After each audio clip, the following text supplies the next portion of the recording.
खुद ही को आजमाया है तो ये अंदाज आया। तुम में भी मैं हूँ शुद्ध प्लस पान मसाला। जब पशुओं को मिलेगा प्यार और मिल्को मोर पशु आहार तो दूध बहेगा, मुनाफा बढ़ेगा। मिल्को मोर पशु आहार। नमस्कार, आप देख रहे हैं लोकमत न्यूज और मैं आपके साथ प्रियंका राजपूत। बात करेंगे हरिद्वार की। हरिद्वार के गांव में बीती देर रात चोरी करने आए 3 बदमाश दीपांशु सन ऑफ शिव कुमार के घर में चोरी करने की वारदात को अंजाम देने के लिए 3 बदमाश घर में घुस आए, जहां दीपांशु को इसकी भनक लगी और बदमाशों ने दीपांशु के ऊपर फायरिंग झोंक दी। बता दें कि इस दौरान दीपांशु सन ऑफ शिव कुमार के हाथ में गोली लगी और घायल दीपांशु को 108 की मदद से जिला अस्पताल में भर्ती कराया गया, जहां दीपांशु का इलाज चल रहा है। और सिडकुल थाना चौकी प्रभारी प्रमोद कुमार ने बताया कि देर रात 3 बदमाशों ने दीपांशु की घर पर चोरी करने आए थे, लेकिन बदमाश चोरी करने में नाकाम रहे क्योंकि चोरी की भनक दीपांशु को लगी। और जैसे दीपांशु ने चोरों को पकड़ने के लिए बदमाशों ने दीपांशु के ऊपर फायरिंग झोंक दी, जिसमें कि दीपांशु के हाथ में गोली लगी। और पुलिस फिलहाल तीनों बदमाशों की खोजबीन कर रही है। बता दें कि पुलिस पूरे मामले की जांच में जुटी हुई है। आपको बता दें कि चोरों ने एक घर में चोरी करने की कोशिश की थी, जहां पर वो नाकाम रहे। बताया जा रहा है कि चोरी करने आए 3 बदमाश दीपांशु सन ऑफ शिव कुमार के घर में चोरी करने की वारदात को अंजाम देने के लिए 3 बदमाश रात के अंधेरे में घर में घुस आए थे, जहां दीपांशु को इसकी भनक लग गई। बदमाशों ने दीपांशु के ऊपर फायरिंग की। इस दौरान दीपांशु सन ऑफ शिव कुमार के हाथ में गोली लगी। बताया जा रहा है कि घायल दीपांशु को 108 की मदद से जिला अस्पताल में भर्ती कराया गया, जहां दीपांशु का उपचार चल रहा है। और साथ ही आपको बता दें कि सिडकुल थाना चौकी प्रभारी प्रमोद कुमार ने बताया कि देर रात 3 बदमाशों ने दीपांशु के घर पर चोरी करने आए थे, लेकिन बदमाश चोरी करने में नाकाम रहे। तो वहीं की चोरी के दौरान जो घर का मालिक था दीपांशु, उसको भनक लगी और जैसे ही इस खबर पर तमाम जानकारी के साथ संवाददाता इंतजार जुड़े हुए हैं। इंतजार, ये बताइए कि एक घर में 3 चोरों के जरिए चोरी की वारदात को अंजाम देने के लिए आए थे, लेकिन वो नाकाम रहे। जी बिल्कुल, देखिए आपको बता दूं, जो ये मामला है ये हरिद्वार के सिडकुल थाना क्षेत्र के गांव अन्ने की हेक्तमपुर का मामला है, जहां 3 चोरों के द्वारा एक घर में चोरी घटना को अंजाम देने की नियत से वो घुसे थे। लेकिन जो घर का मालिक था उसको जैसे ही इस चीज की भनक लगी तो उसने शोर मचाया और आसपास के लोग वहां पहुंचे। लेकिन जो चोर वहां घुसे हुए थे उन्होंने जो फायरिंग उसके ऊपर की और जो घायल हो गया है जो व्यक्ति, बताया जा रहा है कि हायर सेंटर रेफर किया गया है, हालत गंभीर उसकी जो बताई जा रही है। जी ये बताइए कि चोरों की तलाश में पुलिस की तरफ से क्या कार्रवाई देखने को मिली है? जी बिल्कुल, देखिए जो थानाध्यक्ष सिडकुल है उनका कहना है कि जो चोर है उनकी धरपकड़ के लिए जो प्रयास लगाए जा रहे हैं और जो तंत्र है उसको सक्रिय कर दिया गया है। जी, और जल्दी जो चोर है वो गिरफ्त में होंगे। जी इंतजार, आपका बहुत बहुत धन्यवाद इस खबर पर तमाम जानकारी के लिए। लालकुआं में कोरोना की तीसरी लहर देखते हुए जिला प्रशासन ने महत्वपूर्ण निर्णय लेते हुए बुधवार और शनिवार को लगने वाले हाट बाजार को अगले कुछ दिनों के लिए प्रतिबंधित कर दिया है और साथ ही इस बाजार में बाहर से आने वाले व्यापारियों की एंट्री पर भी बैन लगा दिया गया है। हालांकि नगर में जरूरतें की दुकानें कोविड के नियमों के तहत खुलती रहेंगी, तो वहीं व्यापार मंडल ने भी सप्ताह के शुक्रवार को संपूर्ण बंद करने का निर्णय लिया। आपको बताते चले कि कोरोना वायरस संक्रमण को देखते हुए शहर में बुधवार और शनिवार को लगने वाला हाट बाजार स्थगित कर दिया गया है। तो वहीं उप जिलाधिकारी मनीष कुमार ने बताया कि जिलाधिकारी के द्वारा इस आशय के आदेश जारी किए गए।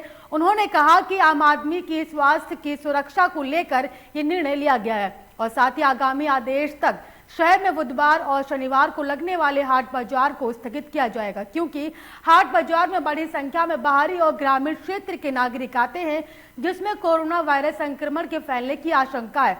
और बता दें कि बाजार को स्थगित करने का निर्णय लिया गया और हाट बाजार कब से दोबारा खोला जाएगा इस बारे में नागरिकों को सूचना दी जाएगी।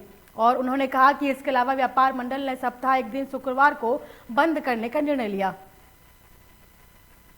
इस खबर पर तमाम जानकारी के साथ संवाददाता मुकेश जुड़े हुए हैं। मुकेश, ये बताइए कि कोरोना की तीसरी लहर को देखते हुए जिला प्रशासन ने बड़ा फैसला लिया और कहा है कि जो हाट बाजार लगता था उसको बुधवार और शनिवार को बंद रहेगा।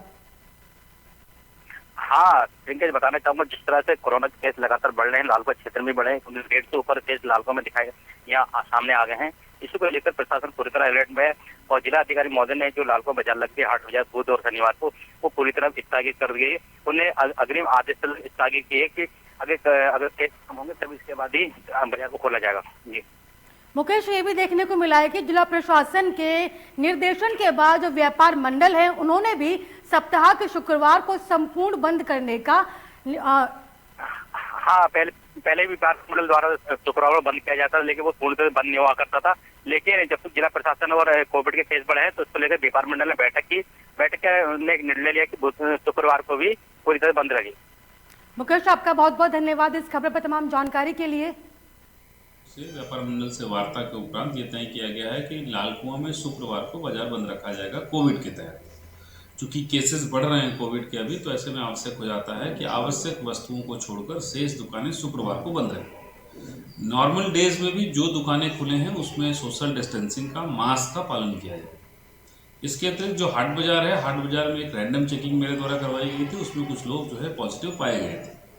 तो हाट बाजार को फिलहाल के लिए अभी कहा गया है कि 1-2 दिन उसको सैनिटाइज करा दिया जाए स्थल को, किंतु व्यापार मंडल के लोगों का कहना है कि हाट बाजार खुली जगह है और यहाँ पर सोशल डिस्टेंसिंग के नॉर्म्स के साथ ये बाजार लगाया जा सकता है। जनपद पौड़ी के श्रीनगर में जनवरी माह में अखिल भारतीय विद्यार्थी परिषद उत्तरांचल प्रांत का 22वां प्रांतीय अधिवेशन संपन्न किया गया, जिसमें परिषद की ओर से विभिन्न पदाधिकारियों को निर्वाचित किया गया। तो वहीं पौड़ी से नितिन रावत, जो कि गढ़वाल मंडल में सह संयोजक के रूप में चुने गए, साथ ही ऋत्विक असवाल को प्रेस कार्यकारिणी सदस्य के रूप में चुना गया और दोनों ही लोगों के लिए पौड़ी में स्वागत कार्यक्रम का आयोजन किया गया।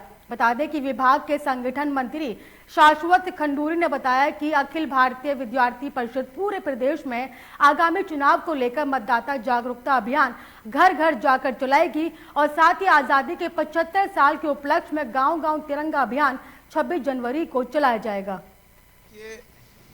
8, 9 और 10 जनवरी को अखिल भारतीय विद्यार्थी परिषद का एक प्रदेश अधिवेशन श्रीनगर की पावन भूमि पर संपन्न हुआ। प्रदेश अधिवेशन में एक ऐतिहासिक निर्णय हुआ कि उत्तराखंड में पहली बार, हमारे प्रांत में, उत्तरांचल प्रांत में पहली बार एक महिला प्रदेश अध्यक्ष और महिला प्रदेश मंत्री नवनिर्वाचित हुई और अखिल भारतीय विद्यार्थी परिषद ने नारी सशक्तिकरण का एक उत्कृष्ट उदाहरण पूरे देश में पेश। औरैया से बड़ी खबर सामने आ रही है। बता दें कि प्रत्याशी अवतार सिंह अब नहीं लड़ेंगे जेवर विधानसभा से चुनाव। इस वक्त की बड़ी और अहम जानकारी आपको औरैया से बता रहे हैं, जहां प्रत्याशी अवतार सिंह अब नहीं लड़ेंगे जेवर सीट से चुनाव। और बता दें कि जेवर विधानसभा से आरएलडी और सपा के गठबंधन पर मनाही कर दी है। बता दें कि प्रत्याशी अवतार सिंह भड़ाना मैदान से पीछे हटे और कोविड-19 संक्रमित मरीज होने के चलते नाम वापस लेने की बात कही गई। अवतार सिंह भड़ाना के वरिष्ठ एडवोकेट ने इसकी जानकारी दी है। इस वक्त की बड़ी और अहम जानकारी आपको औरैया से बता रहे हैं, जहां पर बता दें कि प्रत्याशी अवतार सिंह अब जेवर विधानसभा सीट से चुनाव नहीं लड़ेंगे।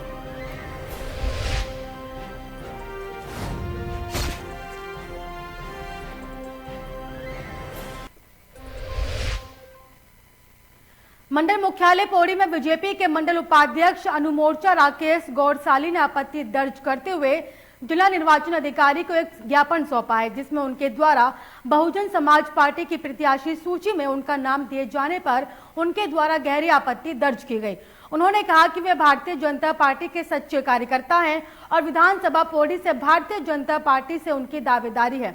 अब ऐसे में अन्य दल के द्वारा बिना उनकी जानकारी के उनका नाम दिया जाना उनकी छवि को धूमिल करने की एक साजिश लगती है।